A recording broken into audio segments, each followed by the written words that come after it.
Income tax विभागाच्या छाप्याबद्दल ऐकून भल्याभल्यांनाही घाम फुटतो।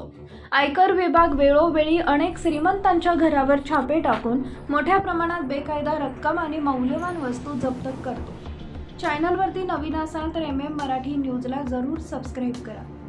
21 ऑगस्ट रोजी केंद्रीय अर्थमंत्री निर्मला सीतारामन यांनी आयकर विभागाच्या एका टीमचा सन्मान केला। या टीमने आजपर्यंतचा सर्वात मोठा छापा टाकलाय।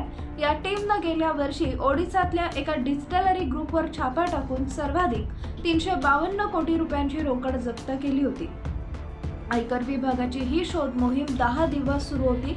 या कालावधीत एकूण 351 कोटी 80 लाख रुपयांची रोकड जप्त करण्यात आली। देशातल्या कोणत्याही एजन्सीच्या एकाच कारवाईतील सर्वात मोठी जप्ती म्हणून या मोहिमेची नोंद झाली। या छाप्यादरम्यान आयकर विभागाने जमिनीवर स्कॅनिंग व्हील असलेली मशीन वापरल्या होत्या, जेणेकरून खाली दडलेल्या मौल्यवान वस्तूंची तपासणी करता येईल। याशिवाय विभागाने नोटा मोजण्यासाठी 3 डझन मशीन ही मागवून घेतली होती। ही रोकड मोजण्यासाठी विविध बँका आणि त्यांच्या कर्मचाऱ्यांची मदत घेतली गेली।